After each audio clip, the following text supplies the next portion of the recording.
Alhamdulillahilladzi anzala ala abdihil kitaba wa lam yaj'al lahu 'iwaja. Asyhadu an la ilaha illallah wahdahu la syarikalah wa asyhadu anna sayyidana wa nabiyyana Muhammadan 'abduhu wa rasuluh.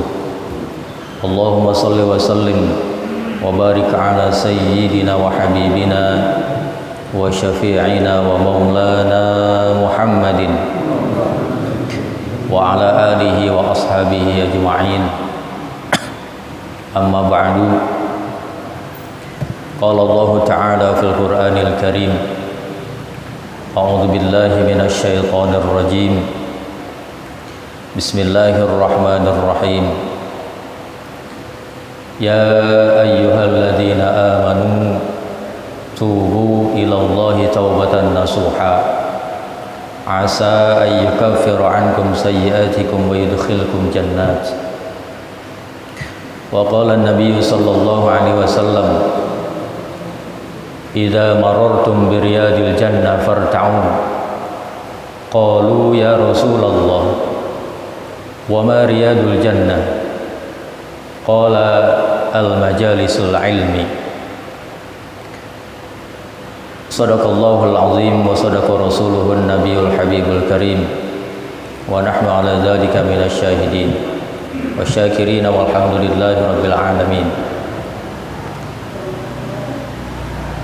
Hadirin jamaah taklim gabungan Desa Cibuntu yang dimuliakan Allah Subhanahu wa taala, bil khusus yang sama-sama kita hormati Sohibul Bait DKM, Ketua DKM Masjid Al-Hidayah,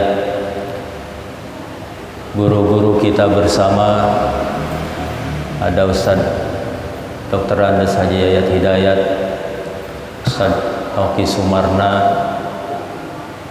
Ustaz Wacep ya, Ustaz Rodi, Ustaz Sofian, dan para asatidz yang lainnya, juga Ustaz Amil Nur Ali yang tidak saya bisa sebutkan satu persatu, namun tidak mengurangi hormat dan takzim saya kepada guru-guru saya semua. Juga jamaah taklim yang dimuliakan Allah Subhanahu wa taala. Syukur alhamdulillah malam hari ini, detik ini Allah masih limpah curahkan nikmat kepada kita, taufik juga hidayah, yang jika kita menghitung nikmat yang diberikan Allah, pasti kita tidak akan dapat untuk menghitung berapa banyak nikmat yang diberikan Allah. Maka dari itu, dalam konteks nikmat, Allah Subhanahu wa taala tidak menyuruh kepada kita berapa banyak atau untuk menghitung berapa banyak nikmat yang diberikan Allah, tapi Allah Subhanahu wa taala menyuruh kita untuk mensyukuri nikmat yang diberikan Allah Subhanahu wa taala. Bagaimana cara mensyukuri nikmat?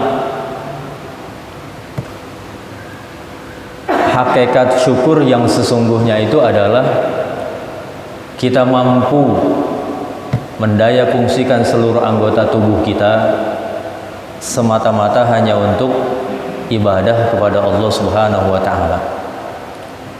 Dikasih umur yang masih ada bersama dengan kita, itu nikmat umur namanya. Dipakai untuk ngaji, dipakai untuk baca Quran, dipakai untuk silaturahim, pokoknya dipakai untuk kebaikan. Itu namanya melaksanakan atau mensyukuri nikmat Allah. Buat apa dikasih umur panjang kalau maksiat setiap hari? Untuk apa dikasih umur panjang kalau akhir hayatnya itu hanya dipakai untuk maksiat sampai akhir hayat? Yang bagus itu adalah khairun nasi man tola umruhu wa hasuna amaluhu. Barang siapa yang diberi umur panjang, maka umurnya itu harus dipakai untuk kebaikan atau baik pula amalnya. Maka hadirin jamaah yang dimuliakan Allah Subhanahu wa taala, Mudah-mudahan kita termasuk hamba-hamba Allah yang pandai mensyukuri nikmat Allah Subhanahu wa taala. Salawat diiringi salam juga selalu kita sampaikan kepada junjungan kita baginda Nabi besar Muhammad sallallahu alaihi wasallam, pada keluarga serta para sahabat-sahabatnya. Hadirin jamaah rahimakumullah, marilah ta'lim ini kita buka dengan membacakan Ummul Quran suratul Fatihah. Mudah-mudahan Allah Subhanahu wa taala memberikan ilmu yang bermanfaat untuk kita. Mudah-mudahan Allah jadikan keluarga kita keluarga yang sakinah mawaddah warahmah. Rizki kita diluaskan dan dibarokahkan oleh Allah Subhanahu wa taala.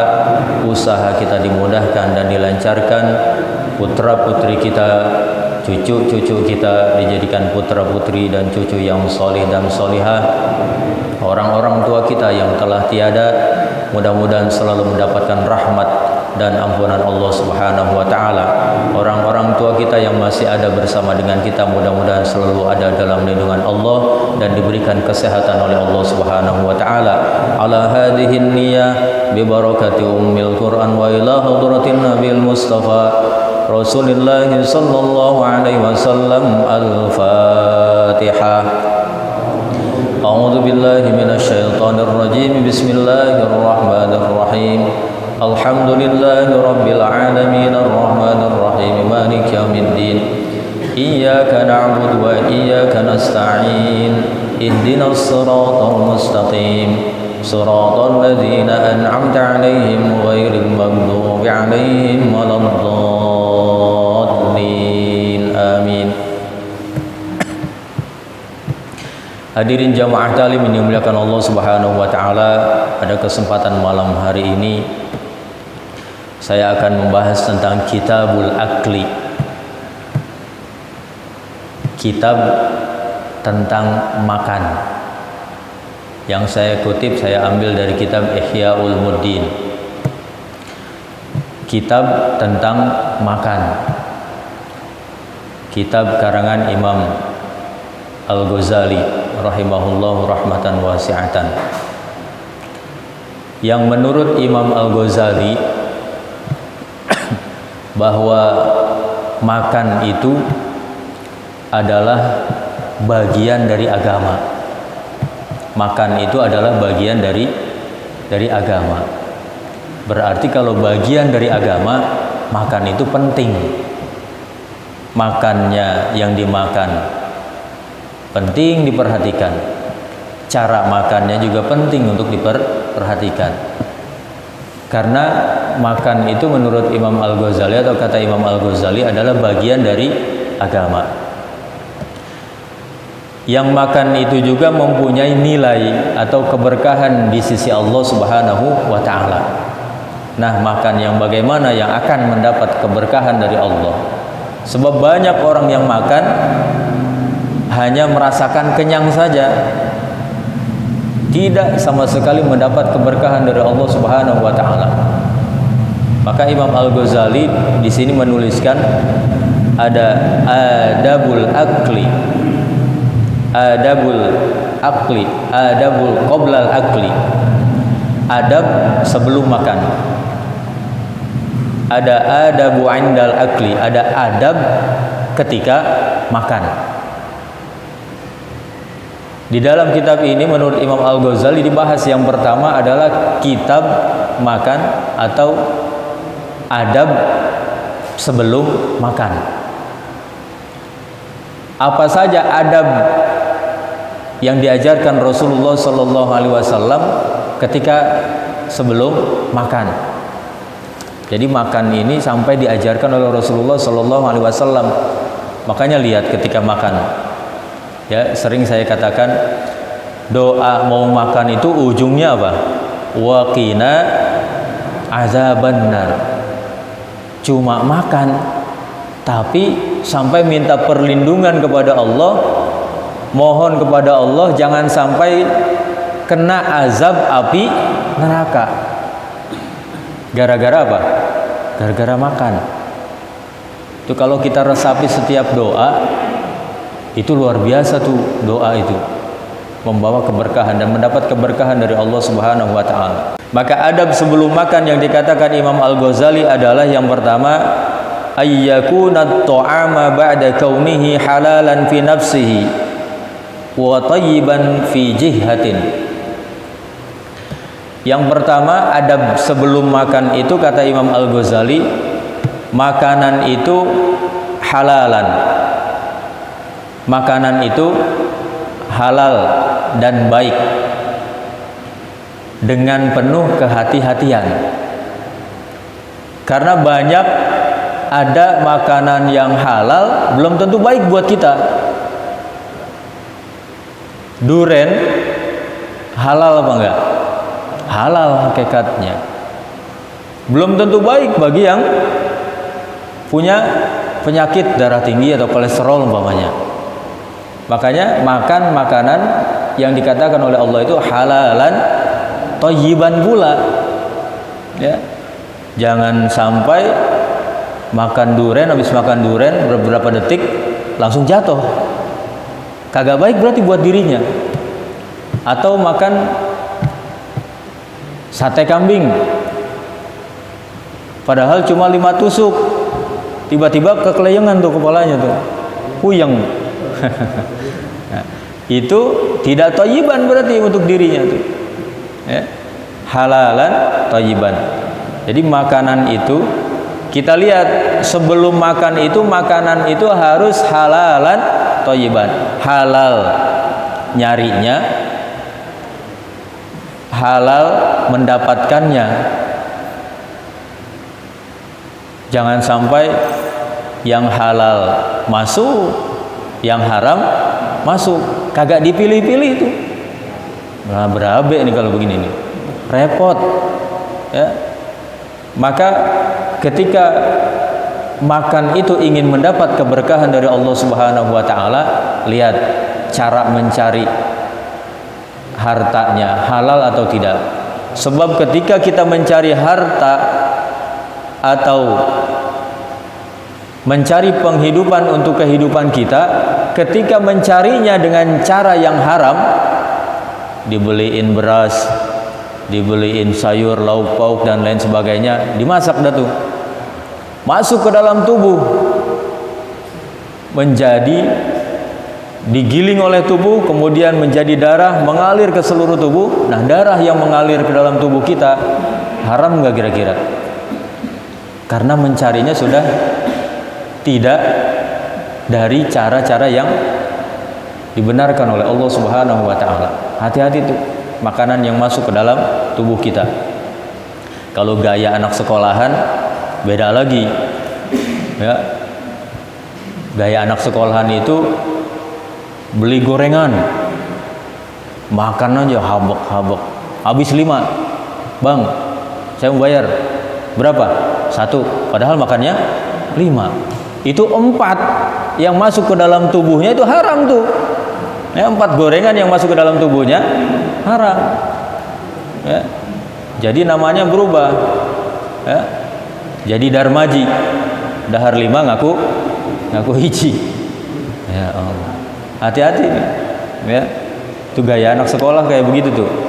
Apalagi yang sekolahnya tertutup, kemudian muridnya lebih daripada 1000, kantinnya sempit, sampai yang dagang gorengan kagak kelihatan sama anak murid tuh. Ya. Bejubel-jubel. Wah, udah kayak begitu mah dah repot. Ada yang bayar, ada yang kagak, bahkan ada yang kabur langsung. Ya. Naudzubillah.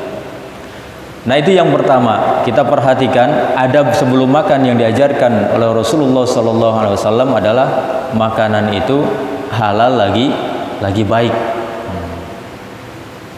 Juga makanan yang tidak diharamkan oleh Allah Subhanahu wa taala. Atau ketika kita memasak makanan atau hewan yang harus disembelih dengan menyebut nama Allah, itu juga harus diperhatikan tuh. Jangan sampai ada ayam lewat, bahasa Jermannya diplantong, ayam mati itu, langsung main goreng aja tuh ayam. Ya. Padahal bangkai itu, main goreng aja. Nah, itu.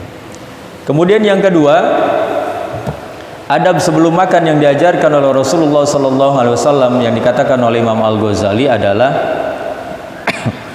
ghuslul yad, mencuci tangan. Karena kehidupan kita tidak pernah terlepas dari aktivitas yang kita lakukan melalui tangan.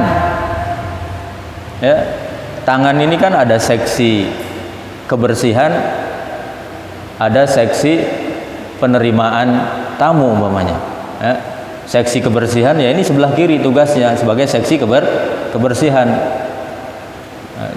Tangan kanan, nah tugasnya untuk menerima yang baik-baik. Rasulullah mengajarkan adab sebelum makan itu harus mencuci tangan, karena tangan itu ya, tidak pernah terlepas daripada kotoran. Kadang-kadang kita juga suka lupa makan, udah cuci tangan apa belum ya? Padahal udah nyomot.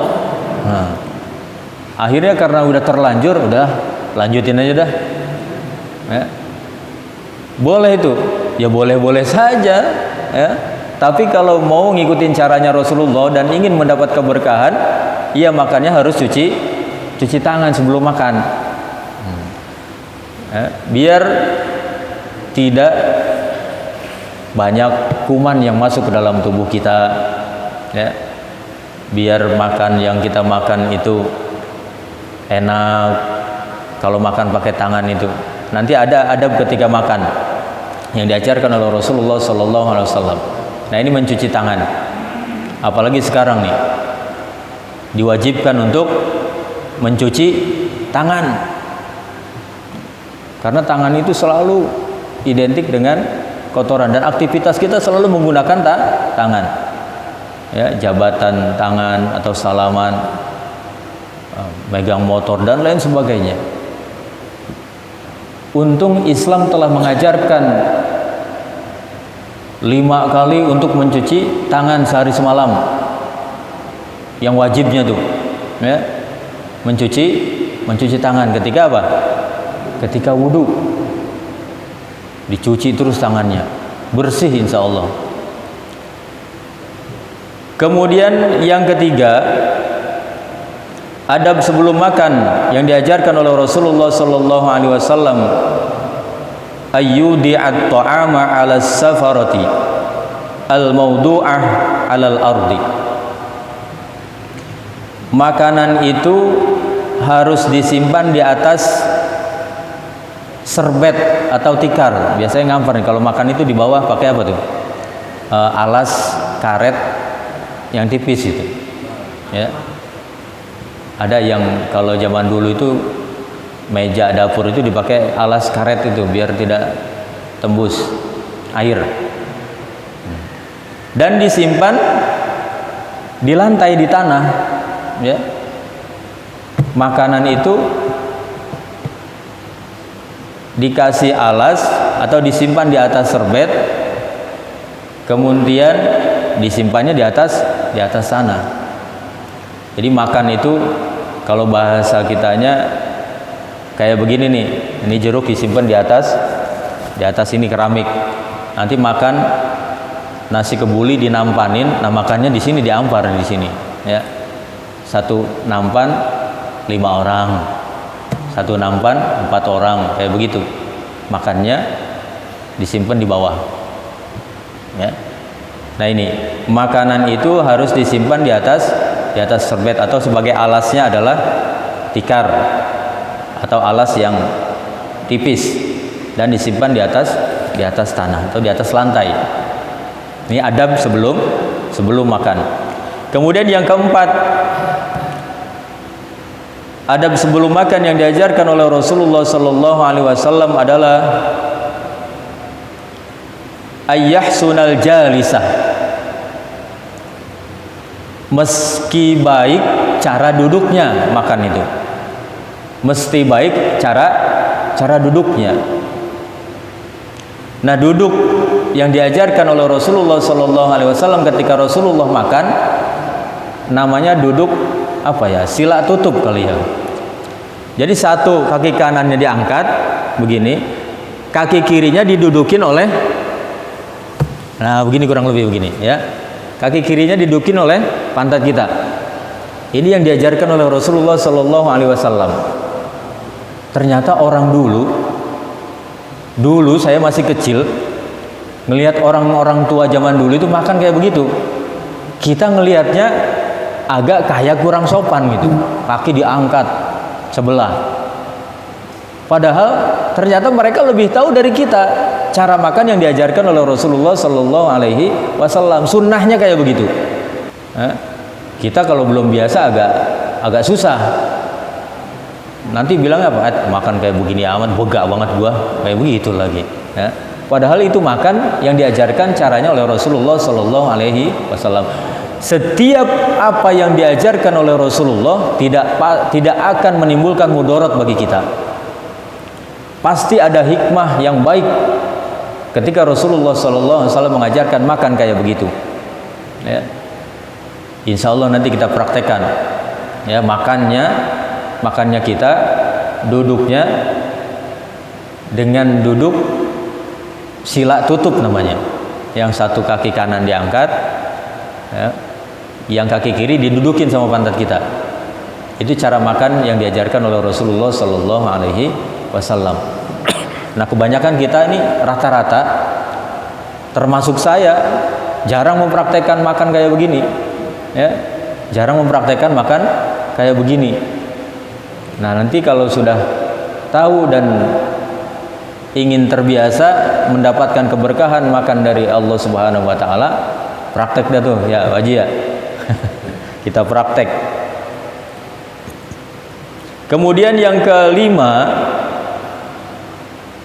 adab sebelum makan yang diajarkan oleh Rasulullah Sallallahu Alaihi Wasallam menurut Imam Al-Ghazali adalah ayyanwiya bi akli ayyutaqawwiya bihi ala ta'atillah.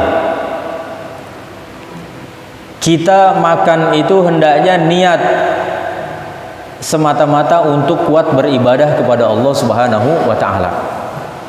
Ya Allah, jadikan nasi yang akan saya makan ini, lauk yang saya makan ini menjadi kesehatan buat saya sehingga saya kuat buat sholat, sehingga saya kuat berangkat ngaji, ya, sehingga saya mantep kalau ibadah.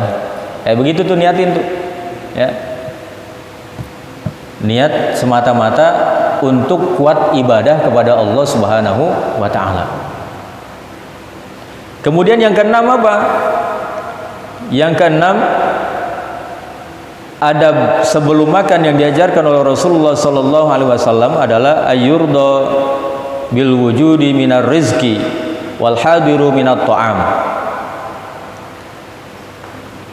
Kita ridho dengan apa yang akan kita makan di depan kita. Tahu maksudnya ridho dengan makanan yang ada di depan kita. Bini masak nasi sama goreng ikan asin doang, disiapin tuh sama bini. Pak, makan pak. Lu kagak kira-kira ini makan kayak begini nih. Nah, itu kagak ridho namanya tuh. Ya, nggak boleh ngomong kayak begitu tuh. Kagak ada lagi apa nih launya? Kagak jadi. Kagak enak. Nggak boleh tuh kayak begitu tuh. Ya. Kalaupun kita tidak menyukai, tapi yang diajarkan oleh Rasulullah Sallallahu Alaihi Wasallam tidak boleh mengatakan atau tidak enak atau tidak ridho kepada apa yang telah disiapkan makan untuk kita. Karena semata-mata nasi itu, ikan asin itu datangnya bukan dari kita, tapi Allah Subhanahu wa taala yang mengirim sampai ke depan kita. Allah takdirkan makan hari itu kita cuma makan nasi sama goreng ikan asin. Jangan disalahin bini, jangan disalahin istri kita. Ini bentar-bentar main nyalahin istri aja, bentar-bentar main marahin bini aja, serba salah bini. Ya salah dikit disalahin, dimarahin, kagak ada benernya. Kapan benernya istri nanti? Ya. Nah ini, jadi suami juga harus bijaksana. Ya, istri juga harus bijaksana. Nggak usah marah kalau istri yang soleha. Kata suaminya, Neng, hari ini Bapak cuma bisa ngasih biaya hidup untuk kita selama sebulan 20.000. Istri yang baik itu bilang apa? Alhamdulillah. Istrinya cerdas, pinter. Dia pergi ke pasar beli kalender sama garam. Hari pertama pagi-pagi suaminya lapar. Neng, masak Neng, abang lapar. Iya bang. Dia pergi ke dapur, dia ambil garam, disimpan di piring, disimpan di meja makan. Bang, makan udah siap. Ya, datang ke meja makan. Kok makan cuma begini doang? Mau garam doang? Ya iya bang, kan abang ngasihnya cuma 20.000, jadi cukup makan sama kalender saya lingkarin hari pertama, abang makan sama garam aja. Jadi nggak perlu marah-marah kalau istri yang soleha kayak begitu tuh. Ya. Istri yang soleha itu pinter pula. Dikasih 20.000, jangan marah-marah, siasati aja. Karena memang dikasihnya 20.000 umpamanya untuk 1 bulan. Beliin aja garam, gak bakalan habis sebulan tuh garam. Ini lo habis sama laki dimakan. Ya, gak bakalan habis. Ya. Jadi nggak perlu marah-marah, kan enak kalau berumah tangga kayak begitu ya. Disiasati sama-sama. Ya, bagaimana caranya nih biar kagak berantem nih. Ya, itu. Ini istri dikasih 200.000 aja masih nyap-nyap baik, kagak ada cukupnya. Memang dunia mah kagak pernah cukup. Ya, makanya jangan kita dibudakin sama dunia. Dunia harus kita jadikan ada di genggaman kita. Kalau dibudakin sama dunia, repot kita. Ya, nanti bawaannya atau hasratnya ingin selalu memiliki dunia, kayak begitu. Kemudian yang ketujuh, adab sebelum makan yang diajarkan oleh Rasulullah Sallallahu Alaihi Wasallam adalah ayyajtahidu fi taksiril aidi ala ta'am. Nah ini, ketika sebelum makan itu, ya, diharuskan ketika mau makan itu kita harus berkumpul makannya. Tuh kalau ngumpulnya kita makan itu, tangan itu harus bareng-bareng begini, satu nampan 5 orang. Nah itu yang disunahkan Rasulullah tuh kayak begitu makannya tuh. Ya, ngumpul. Ya, jangan sepiring-sepiring. Kagak nyunah itu namanya. Tapi kalau pakai nampan itu nyunah.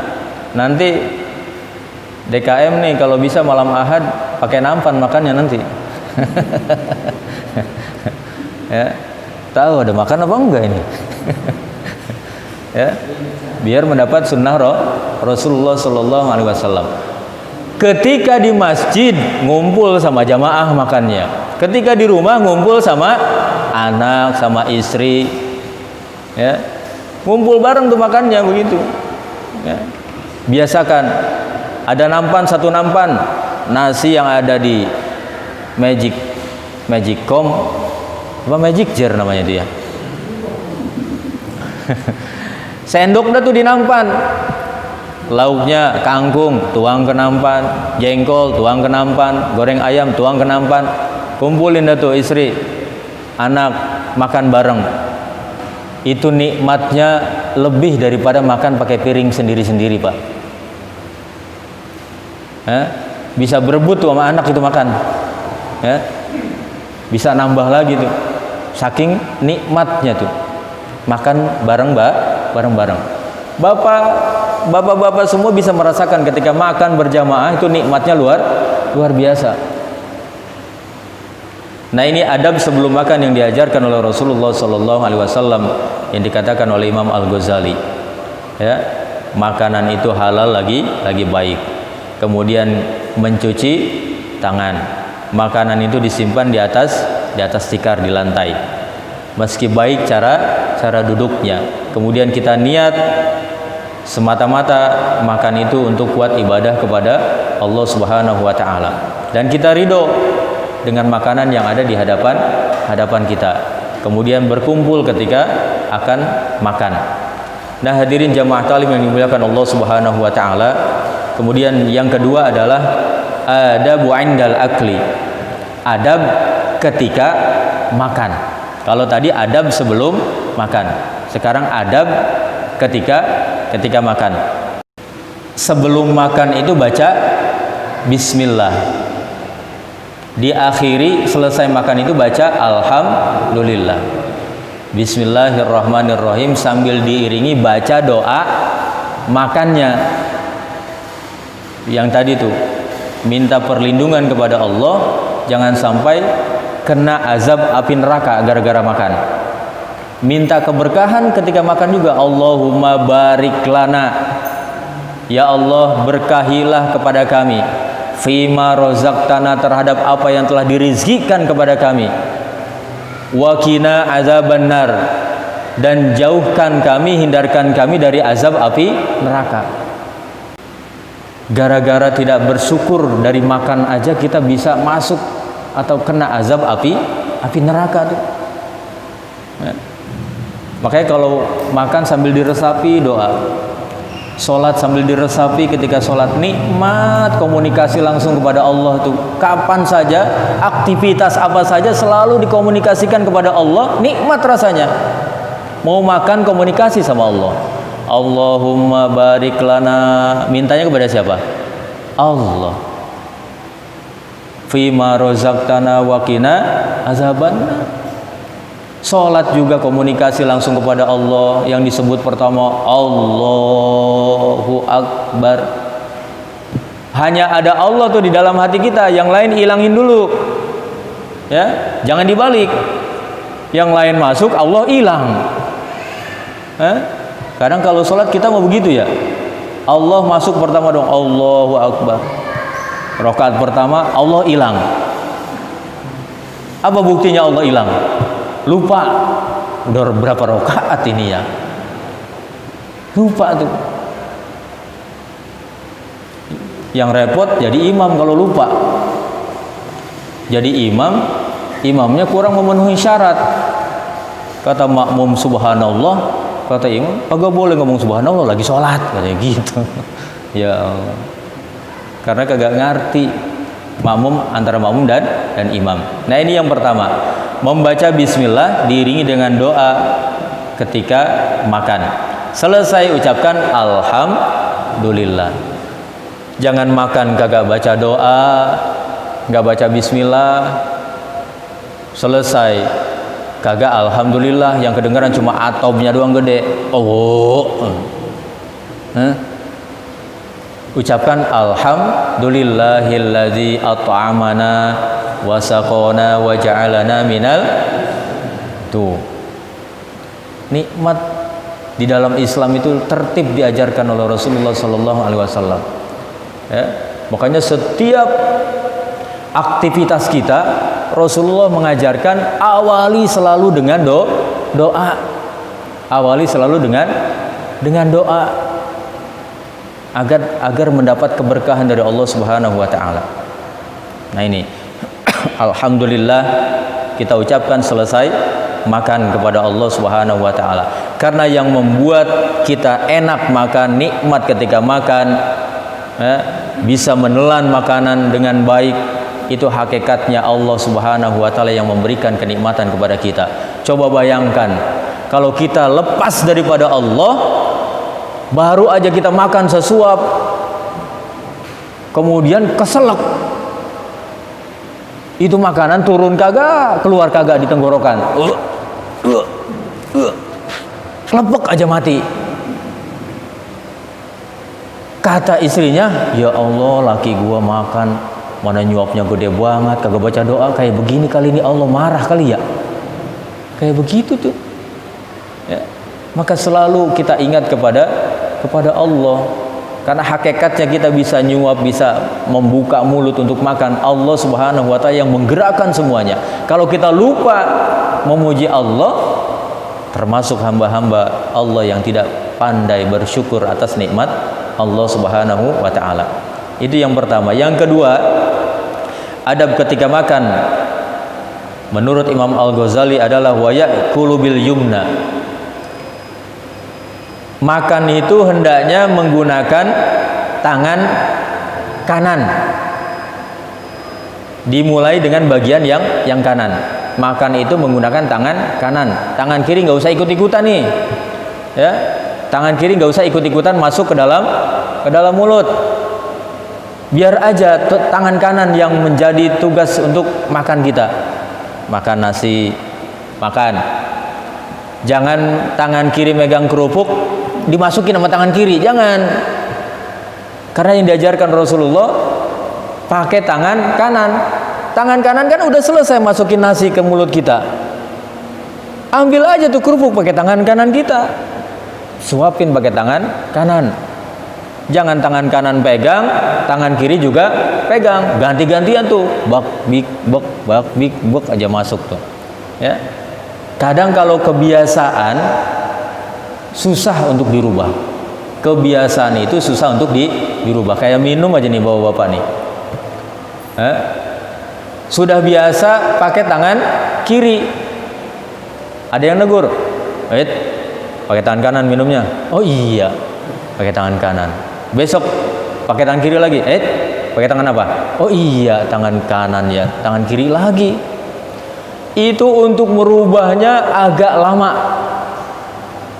Kalau sudah kebiasaan, maka kebiasaan yang baiklah yang harus dilaksanakan. Itu yang kedua. Yang terakhir, yang ketiga, karena masih ada beberapa, ada 8 lagi nih adab ketika makan. Yang ketiga yang diajarkan oleh Rasulullah SAW, adab kita ketika makan adalah yusaghirul luqmata, mengecilkan suapan. Meskipun kita dalam keadaan lapar, tetap tuh Rasulullah ngajarin ngecilin suapan. Segini aja, jangan dilebarin ininya tangannya, ya, kecilin begini, ya, jangan dilebarin. Ini karena saking laparnya, makan enak semua, ayo aja diginiin nasi nih, tuh gede bener, segini, itu mulut muat itu, ya, masuk semua. Bahkan di dalam adab yang lain, ketika makan itu sebelum yang di mulut halus, jangan masukin lagi yang masih ada di piring. Tunggu yang di mulut halus, telan, udah habis ditelan, baru makan lagi tuh yang ada di piring. Ini yang mulut belum halus, belum habis, udah main telan aja. Kasihan lambungnya, nanti ngegilingnya kasar masih, ya. Nah, hadirin jamaah talim yang dimuliakan Allah Subhanahu wa taala, ini adab ketika makan yang diajarkan oleh Rasulullah sallallahu alaihi wasallam. Nah, yang terpenting bagi kita adalah bagaimana caranya sekarang biar makan kita mendapat keberkahan dari Allah Subhanahu wa taala. Apa yang telah kita dapat pada kesempatan malam hari ini, mudah-mudahan kita bisa praktekkan dalam kehidupan sehari-hari. Nah, itu namanya ilmu yang bermanfaat, minimal manfaat untuk diri kita, untuk keluarga kita, apalagi kita manfaatkan untuk orang lain. Mudah-mudahan Allah Subhanahu wa taala malam hari ini memberikan pemahaman kepada kita tentang apa yang kita bahas malam hari ini. Mudah-mudahan Allah jadikan kita menjadi hamba-hamba yang semakin taat kepada Allah Subhanahu wa taala. Shadaqallah